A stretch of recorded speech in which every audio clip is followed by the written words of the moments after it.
toutes et bonjour à tous, je suis ravi de vous retrouver pour ce nouveau numéro du Club Euro 2.0. Bonjour Kevin, bonjour Manu. Salut Ludo, salut tout le monde. Salut mon équipe de choc, comme tu dis souvent. Salut chez vous.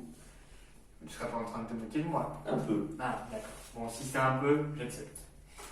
On espère que vous allez bien, que vous avez passé un bon lundi. Au sommaire de l'émission d'aujourd'hui, vous allez retrouvé le débrief des Bleus qui aura été enregistré hier. Ensuite, il y aura la présentation des matchs. On poursuivra avec le duplex. Après, ce sera le moment de l'attaque défense. Et en clôture, évidemment, nos pronostics. Et Kevin, on commence avec quoi? La présentation des matchs.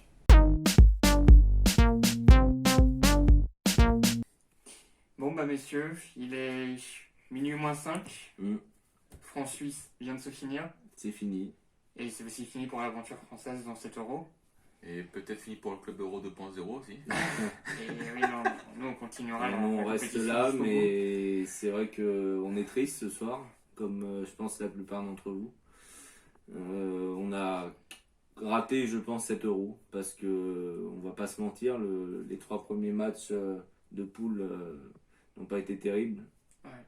Et là, c'est clairement, on s'est fait achever, quoi. Si, contre l'Allemagne, c'était bien. Oui, mais Défensivement, ils ont bien joué. j'ai pas retrouvé la France de 2018. Ah non, clairement, je trouve qu'ils n'avaient pas le niveau. Et dès le début, ça nous donnait quand même, ça nous effrayait un peu. Et là, c'est vrai que avec le match de ce soir, ouais, quoi. Après, c'est peut-être aussi l'impression d'être trop, comment dire, Serein. serein et puis trop fort, enfin trop quasiment sûr d'aller plus loin que face à la Suisse. Je pense que la France se voyait déjà, l'équipe de France, les joueurs se voyaient déjà en finale et qu'ils ont dit bon bah on va passer toutes les étapes. Peut-être pas en finale, mais au moins passer en quart. Ouais, voilà, c'est ça. Donc, mais bon, on se rend compte que cet euro est quand même particulier. Il y a des grosses surprises, les Pays-Bas sortis, il y a eu le Portugal sorti, la France. C'est voilà les champions d'Europe, champions d'Europe, champions du monde.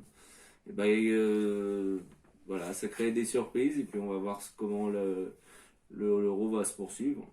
Après, je sais pas si vous avez d'autres choses à ajouter. Le match, on va vite fait parler, mais le match, ce qui a été assez frappant, c'est qu'ils ont marqué d'entrée de jeu, on a réussi à égaliser, on a marqué, on a remarqué jusqu'à 3-1.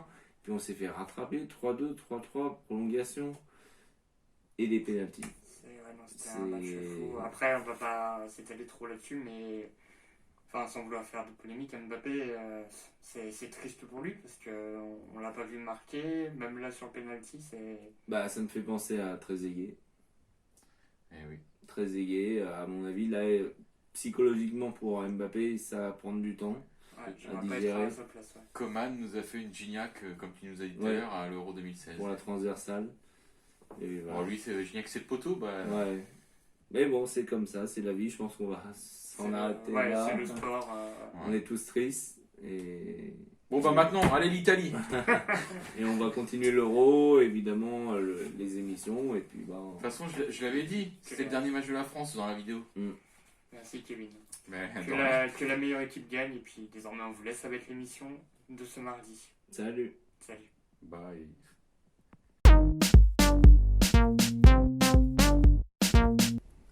Et donc c'est moi qui commence avec la rencontre Angleterre-Allemagne. Ces deux équipes se sont affrontées 32 fois, quand même énorme. 13 victoires pour l'Angleterre et 13 victoires pour l'Allemagne. C'est quand même fort. Et donc il reste 6 matchs nuls. Concernant l'Angleterre, pendant cet euro, jusqu'à présent, elle a fait en premier match une victoire face à la Croatie 1-0, ensuite un nul 0-0 face à l'Écosse, et a gagné son dernier match 1-0 face à la République tchèque. De l'autre côté, on a l'Allemagne qui a perdu le premier match 1-0 face à la France, vous vous souvenez. Oui. Ensuite, elle a gagné 4-2 le match face au Portugal, on s'en souvient aussi, un match spectaculaire. Oui. Et enfin, elle a fait un nul 2-2 face à la Hongrie il y a quelques jours. Donc, je pense que ça va être sympa à regarder. Après, est-ce qu'elles vont pas un peu s'embêter et se neutraliser. On en saura plus avec nos pronos tout à l'heure. Ouais. Exact. Et Hugo, c'est à toi d'enchaîner sur Suède-Ukraine. Alors ils se sont affrontés à une reprise qui s'est déroulée pendant l'Euro de 2012 avec une victoire de l'Ukraine 2-1. Donc pour rappeler, la Suède a fait un match nul 0-0 face à l'Espagne, une victoire 1-0 face à la Slovaquie, une victoire 3-2 face à la Pologne. De son côté, l'Ukraine a fait une défaite 3-2 face aux Pays-Bas, une victoire 2-1 face à la Macédoine du Nord et une défaite 1-0 face à l'Autriche. Donc ça va être un match assez intéressant quand même, ça devrait être serré. Donc on verra nos pronostics à la fin de l'émission.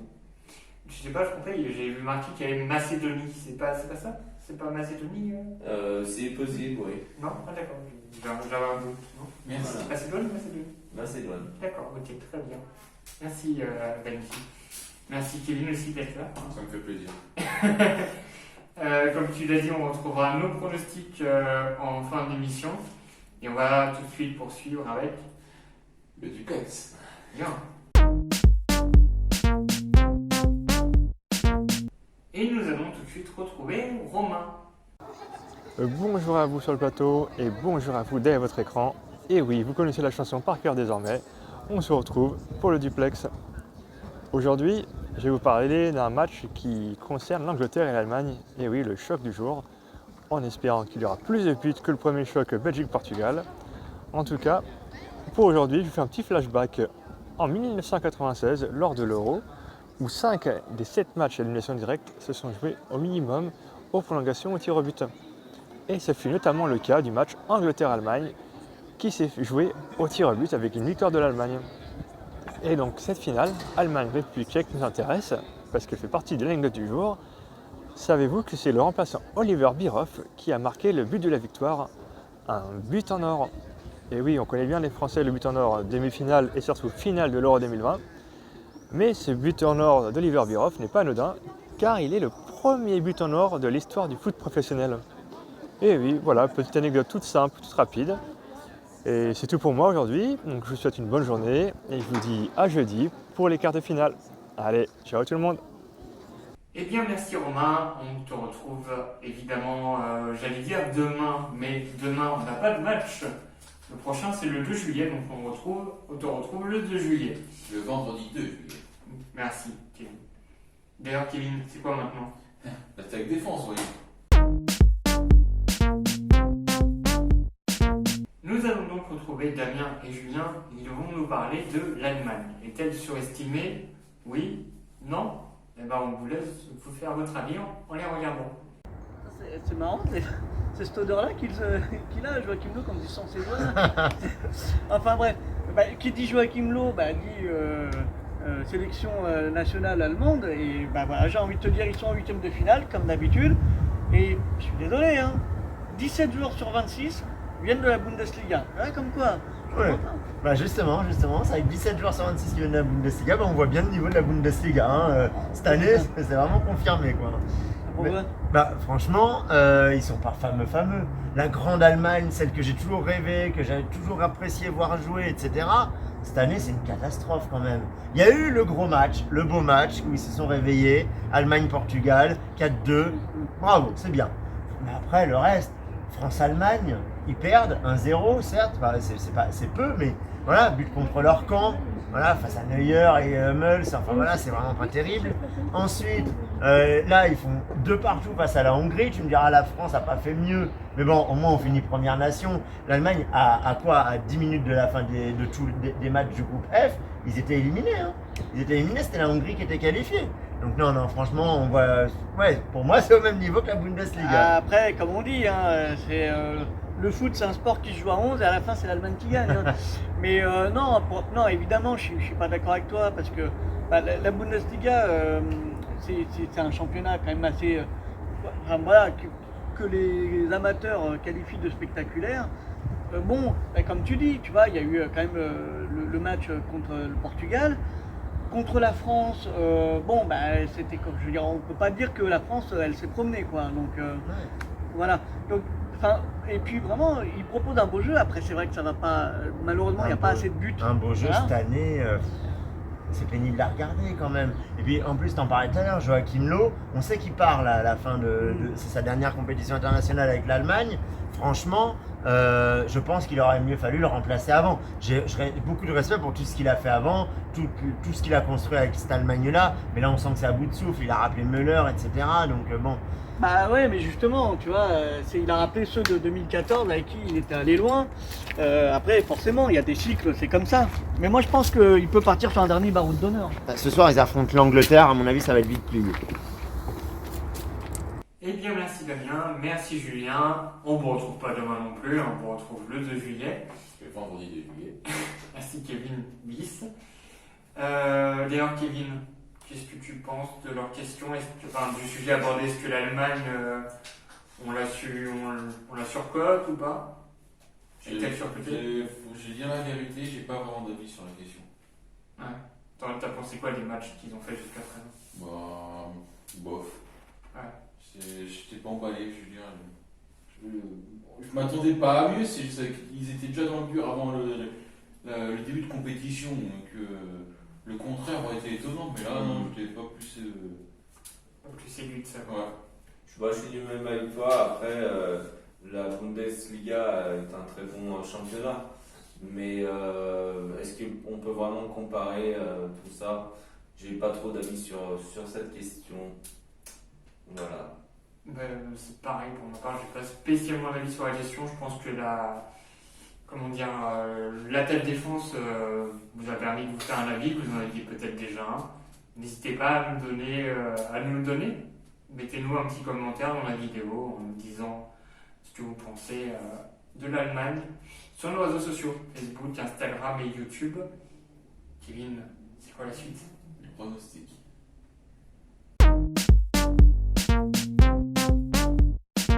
Et donc, c'est qui commence? C'est Kiki, c'est Kevin. Et oui, mais moi je vois alors c'est pour le match Angleterre-Allemagne. Oui. C'est pareil, ce match je le sens pas trop. C'est deux équipes qui m'ont pas trop emballé en phase de poule. Donc comme ça, je vais dire aller 1-0 pour l'Angleterre. Un match très fermé. Un but qui va sortir comme ça, mais c'est tout. Donc qualification de l'Angleterre. Et toi, Ludo? Je vois aussi un match nul, un partout, se terminer aux prolongations avec. Tu voyais pas match nul? Non, j'ai dit victoire 1-0.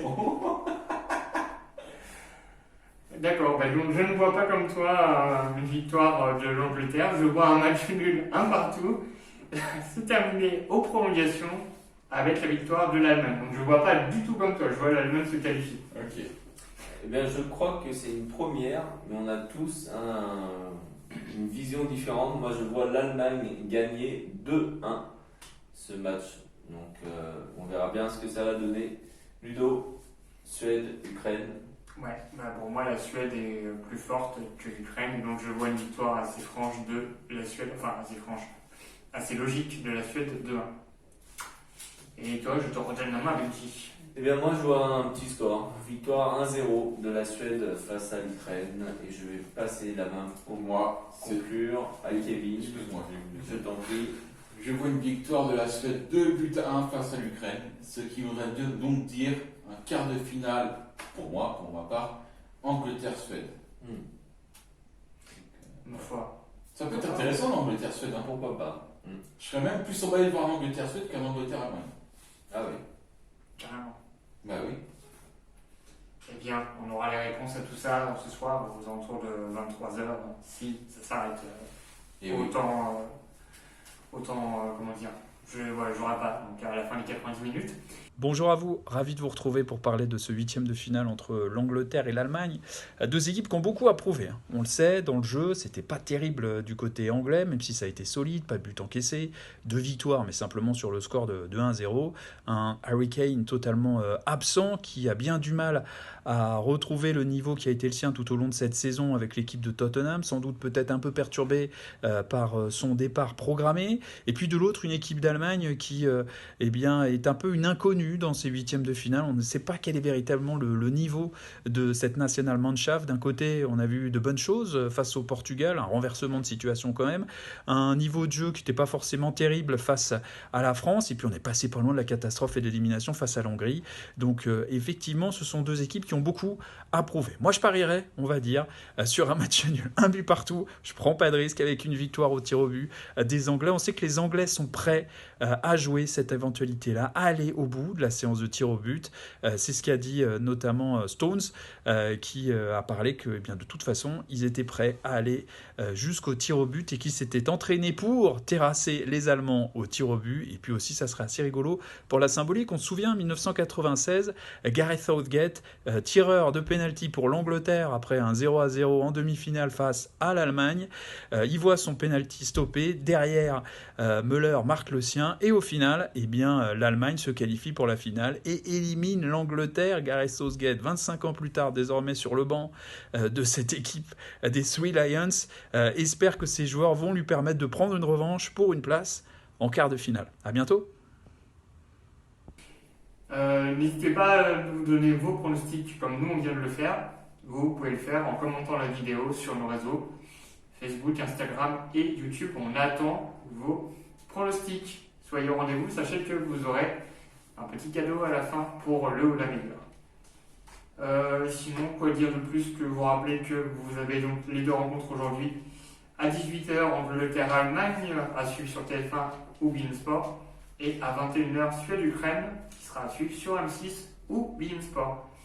Et comme je vous le disais, nous on se retrouve le Vendredi 2. Et oui, à 7h, pour vous parler des quarts de finale. Ça y est, on se rapproche tout doucement de la fin de cette compétition qu'on a tant attendue. Et ben, MJ, le mot de la fin. à demain. Salut. Salut. Bonne journée, salut. Ciao.